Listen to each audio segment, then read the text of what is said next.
Olá, jovem jurista, meu nome é Ronaldo Bastos e esse é o seu RB News, o seu portal de notícias jurídicas daqui do blog Ronaldo Bastos. Bom, no dia 4 de outubro deste ano foi promulgada a Emenda Constitucional 97, que juntamente com as leis 13.487 e 13.488 formam a chamada reforma política. Algumas medidas já valem para a eleição de 2018, mas outras vão ser aplicadas progressivamente até 2030. Bom, o panorama é bastante complexo. Eu tentei separar todas as inovações por assunto e como era antes e como ficou para que vocês possam entender melhor. E depois da vinheta a gente começa a trabalhar.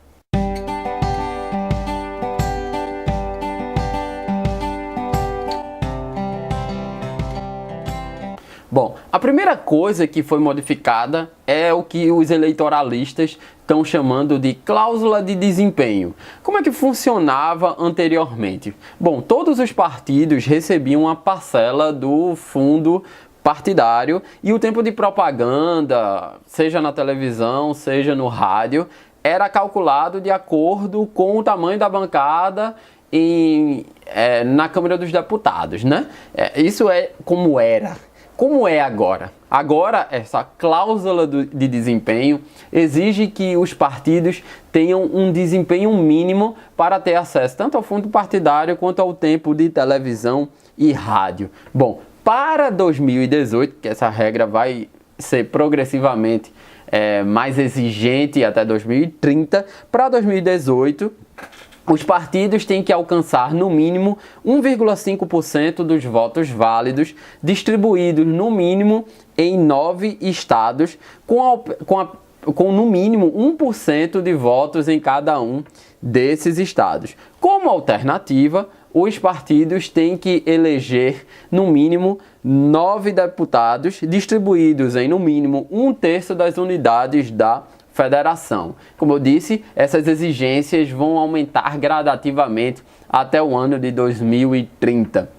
Qual foi o objetivo dessa chamada cláusula de desempenho? O primeiro objetivo é acabar com os chamados partidos de aluguel, né? Em que o sujeito cria um partido através de uma série de regras eleitorais, o obedecimento de uma série de regras eleitorais, mas que ele serve para o cara ganhar dinheiro, né? Para os integrantes ganharem dinheiro, seja vendendo seus votos, seja compondo um presidencialismo de coalizão que com mais de 30 partidos no Brasil fica cada vez mais complexo para disputar cargos, para cobrar favores, essas coisas, né? Então o objetivo foi resolver alguns problemas do presidencialismo de coalizão e quebrar um pouco esta tendência dos chamados partidos de aluguel. Bom, a segunda inovação foi o chamado fundo eleitoral. Bom, antes da Emenda Constitucional 97 não existia um fundo eleitoral. Os partidos e os candidatos, eles poderiam receber doações somente de pessoas físicas, principalmente depois da decisão do Supremo que impediu a doação de pessoas jurídicas, de empresas. Eles podiam receber somente de pessoas físicas e não havia uma verba pública destinada a campanhas eleitorais. Como ficou? E esta foi uma das principais polêmicas diante dos escândalos de corrupção. Foi criado um fundo eleitoral de 1,7 bilhão de reais que terá a seguinte distribuição. Bom, 2% igualmente entre todos os partidos, 35% entre os partidos com ao menos um deputado na Câmara, 48% entre os partidos na proporção do número de deputados na Câmara em 28 de agosto de 2007 e 15% entre os partidos na proporção do número de senadores em 28 de agosto de 2017. Bom, o terceiro tema da inovação é a questão da arrecadação. Como funcionava?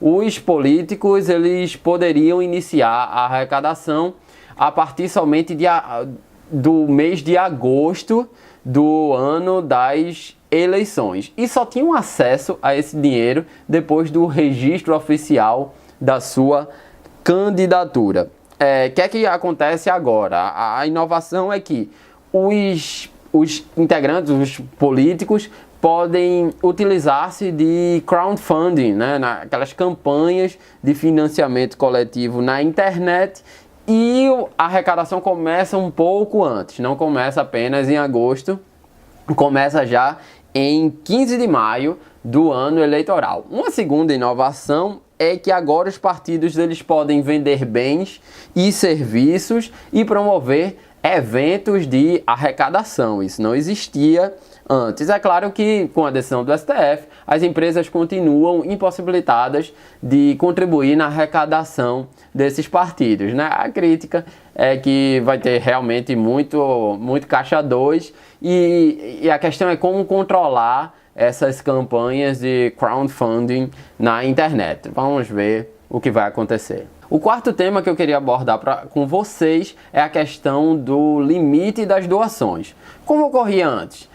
Cada pessoa física só poderia doar até 10% da sua declaração de rendimentos no imposto de renda. O limite era 10%. Na emenda, houve uma proposta de que esse limite de doações equivaleria ao máximo, teto máximo de 10 salários mínimos.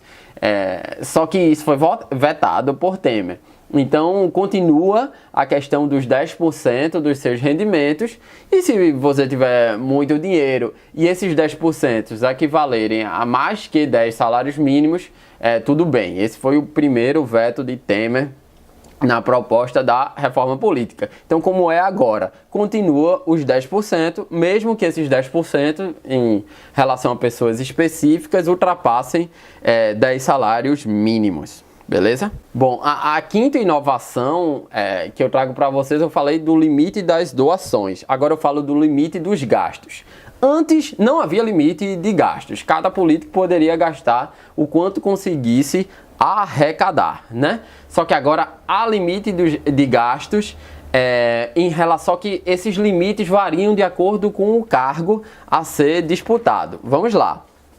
Presidente são 70 milhões no primeiro turno e metade desse valor no caso de um possível segundo turno. Governador, entre 2,8 milhões e 21 milhões, dependendo do número de eleitores de cada estado. E aí eu posso aprofundar em outro vídeo se vocês quiserem, né? Senador, entre 2,5 milhões e 5,6 milhões, dependendo do número de eleitores de cada estado. Deputado federal, 2,5 milhões, ponto. E deputado estadual ou distrital, no caso do Distrito Federal, 1 milhão de reais. Bom, agora a inovação em relação aos debates. Antes, nos debates da televisão e rádio, as emissoras de televisão e rádio, elas deveriam convocar aqueles partidos que tivessem candidatos e aqueles partidos que tivessem ao menos 9 parlamentares na Câmara dos Deputados. Isso era antigamente. Agora, a inovação foi rebaixar essa exigência para 5 deputados. Antes eram 9 deputados, agora as emissoras têm que convocar aqueles partidos que tenham pelo menos 5 deputados. O objetivo desta proposta, dessa inovação, foi democratizar o acesso à comunicação social, né? A comunicação de campanha. Partidos nanicos que têm menos representação no Congresso agora também têm o direito de serem convocados para os debates nas emissoras de rádio e televisão. Antes era 9 deputados, agora aqueles que têm ao menos 5 deputados têm o direito de serem convocados. Bom, e a última coisa que eu quero falar com vocês é a questão do voto impresso. Antes não tinha, desde que a gente instituiu a urna eletrônica, não tinha essa questão do voto impresso. Agora, para 2018, tem essa questão do voto impresso. A reforma política instituiu que além do voto eletrônico, a gente vai ter um voto impresso. Só que o TSE já disse que para a eleição de 2008, ele não tem orçamento para fazer o voto impresso. Minha opinião pessoal é que isso foi um retrocesso. Houve muita divulgação, sem provas, de que Dilma só assumiu a presidência por causa que houve corrupção, houve adulteração de urnas. Na minha opinião, isso é balela, não houve prova. Em primeiro lugar, o TSE já fez vários concursos com boas premiações para que se violassem a urna do TSE e nunca conseguiram violar. Não é que não houve tentativa, nunca conseguiram violar. E em segundo lugar, o Brasil é um modelo dessa apuração de votos, né, através dessa urna eletrônica. Vários países de primeiro mundo, inclusive, vêm aqui para tentar entender como funciona essa forma de votação do Brasil. Eu acho que foi aquela questão da divisão do país entre coxinhas e petralhas, coxinhas e mortadelas, que diz, só ganhou porque foi adulterada. Essa questão é preciso saber perder uma eleição. E aí gera um custo muito maior ao Estado. Qual é a chance de algo ser mais adulterado? Numa urna eletrônica que nunca conseguiu ser violada, ou num voto escrito, um voto impresso, né? Eu acho isso muito complicado e para mim é um retrocesso. Não sei o que é que vocês acham, postem aí nos comentários.